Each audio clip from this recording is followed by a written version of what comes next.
अस्सलामु अलैकुम वरहमतुल्लाहि वबरकातुहू। नहमदुहु व नुसल्ली अला रसूलिहिल करीम, अम्मा बाद। मोहतरम साबईन, दिगर अदियान के पैरोकारों की तरह ईसाइयों की भी दर्जनों फ़िरके हैं।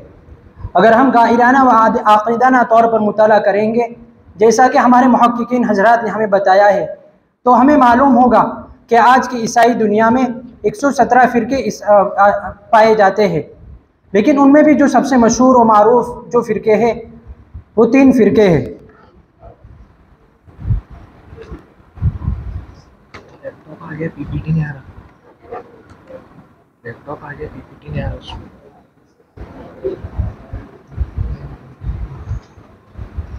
उनमें से पहला है कैथोलिक, दूसरा है प्रोटेस्टेंट और तीसरा है ऑर्थोडॉक्स।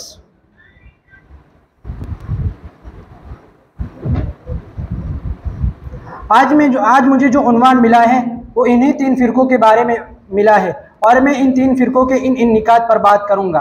उनमें से पहला है तारुफ, दूसरा है पस मंज़र और तीसरा है इब्तिदा और चौथा है अकाइद और पांचवा है वजह इख्तिलाफ। तो इन 3 फ़िरकों में सबसे बड़ा और जो पुराना फ़िरका है वो कैथोलिक फ़िरका है, जिनके मजहबी पेशवा को पोप कहा जाता है और रोमन कैथोलिक ही अपने आप को मसीहियत का असल नुमाइंदा तस्लीम करते हैं, जिसको खुदावंद यीशु मसीह ने खुद कायम किया था। ईसाइयों का सबसे बड़ा और पुराना फ़िरका रोमन कैथोलिक या मगरिबी कलीसा के नाम से जाना जाता है, जिसकी बुनियाद पेतरुस ने रखी और बतौर निगरान उसे खूब तरक्की दी। सन 400 ईस्वी में एक कानून बन गया। सन 445 ईस्वी में एक कानून बन गया कि जो भी रोम का बिशप होगा वही मगरिबी कलीसा का सरबराह भी होगा और पोप का इंतखाब ये उम्र भर के लिए होता है और उसे अकाइद में तब्दीली करने का भी हक हासिल है। और पोप का मरकज़ ये वेटिकन सिटी है। मगरिबी कलीसा को 4वीं सदी ईस्वी में ईसाईयत कबूल करने वाले एक रूमी बादशाह कुस्तुनतीन आज़म की वजह से बहुत तक़वियत मिली और उसने रूम का जो मज़हब था उसको ईसाईयत, रोमन कैथोलिक ईसाईयत करार दिया और 10वीं सदी ईस्वी में यूरोप के अक्सर लोगों का मज़हब रोमन कैथोलिक ही था और आज दुनिया के अंदर आबादी के एतबार से जो सबसे ज़्यादा है वो रोमन कैथोलिक फ़िरका वाले ही है। उनका दूसरा फ़िरका जो है वो प्रोटेस्टेंट मसीही, ये मसीहियत का एक तरक्की पजीर फ़िरका है। प्रोटेस्टेंट उन मसीही गुरूहानों का इत्तिहाद है जो इस्लाह कलीसा के ज़माने में रोमन कैथोलिक कलीसा के ख़िलाफ़ खड़े हुए थे। अब उनके ख़िलाफ़ खड़े होने की वजह क्या थी? तो मसीहियों को और उनके बाद मसीहियत के मजहबी पेशवाओं के जबर के रद्द अमल के तौर पर कई फ़िरकों ने जन्म लिया कि मसीहियों को सलीबी जंगों में ज़बरदस्ती भर्ती किया जाता था और पोप अर्बन II के ज़माने में उसने ये ऐलान किया कि जो शख्स जंग में नहीं जा सकता वो अपनी जगह किसी और को बेच दे, जिससे उसे माफ़ीनामा दिया जाएगा और जिससे उसकी नजात यकीनी समझी जाएगी। बाद अज़ लेव दहुम के ज़माने में सूरत हाल यहाँ तक पहुँच गई कि गुनाहों के माफ़ीनामे एजेंसियों पर फ़रोख्त होने लगे। हर तमर्रुद पसंद इंसान कत्ल, चोरी, जिना, इसी तरह हर सगीरा व कबीरा गुनाह करता और अपने लिए गुनाहों के माफ़ीनामे खरीद लेता। इसी वजह से ईसाइयों के अंदर अखलाकी व तहसीबी इन्हिताज पैदा हुआ और जिसकी सरपरस्ती मजहबी उलमा कर रहे थे। रोमन कैथोलिक प्रोटेस्टेंट कलीसा के खिलाफ जिन लोगों ने आवाज़ उठाई उनमें जो सबसे मारूफ और मशहूर है वो मार्टिन लूथर है। मार्टिन लूथर, अब उनकी इब्तिदा कब हुई? 16वीं सदी में मार्टिन लूथर की क़यादत में बहुत से लोगों ने प्रोटेस्टेंट कलीसा के खिलाफ, रोमन कैथोलिक कलीसा के खिलाफ आवाज़ उठाई। इस तहरीक को प्रोटेस्टेंट इस्लाह कलीसा कहा जाता है। मार्टिन लूथर एक जर्मन राहिब थे। मौजूदा मसीहियत पर उनकी तनकीद अक़ली दलाइल पर मबनी थी। उनके अलावा इल्मी मज़ालिम इस तरह किए जा रहे थे कि जो शख्स भी मजहबी अहकामात की तशरीह साइंस से करता या फिर पोप के अहकामात की खिलाफ वर्जी करता तो उसे सख्त सजाएं दी जाती थी। अब प्रोटेस्टेंट जो फ़िरका है उनके अकाइद क्या थे?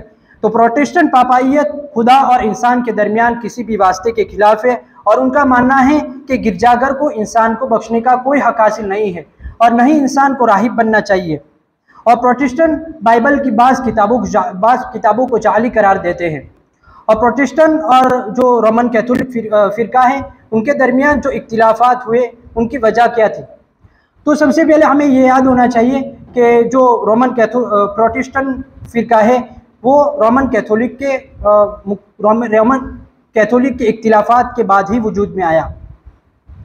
मार्टिन लूथर ने अपने दौरे यूरोप के बाद पोप की शदीद मुखालफत शुरू कर दी और उसने माफ़ीनामे को बातिल करार दिया और कलीसिया की तरफ से होने वाले मसालिम की तरफ आवाज़ बुलंद की। 31 अक्टूबर सन 1517 ईस्वी का दिन न सिर्फ मार्टिन लूथर बल्कि पूरी ईसाइयत के लिए एक अहम तरीन दिन था, जिस दिन मार्टिन लूथर ने खुलेआम बगावत का ऐलान किया था और जर्मनी के एक शहर विटिनबर्ग के गिरजे में लातीनी जुबान में एक तवील इबारत लिखकर आवेज़ा कर दी थी, जिसमें रोमन कैथोलिक के जो माफ़ीनामे थे उसमें उसकी शदीद मुखालफत की गई थी। उस वक्त के जो पोप थे वो लेव दहुम थे, वो मार्टिन लूथर की इस तहरीक से नावाकिफ़ नहीं थे।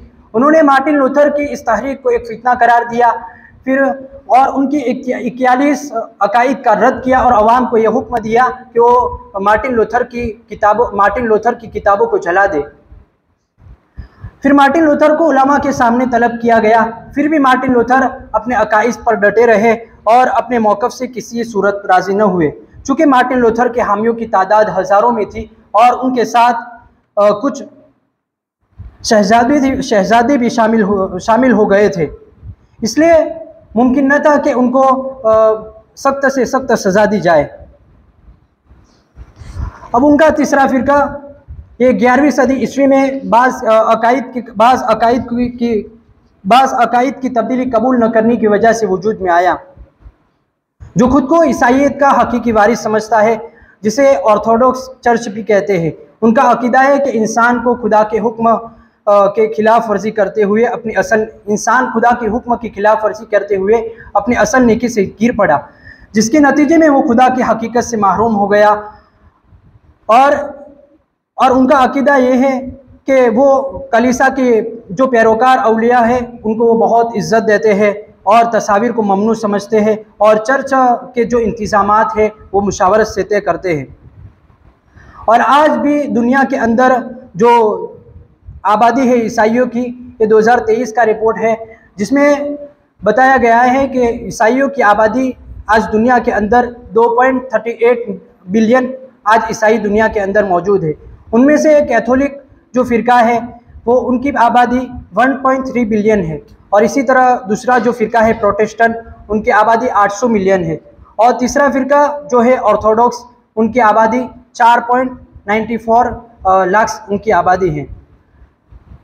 इसी बात पर मैं अपनी बात ख़त्म करूँगा। व आखिरु दावाना अनिल हम्दुलिल्लाहि रब्बिल आलमीन।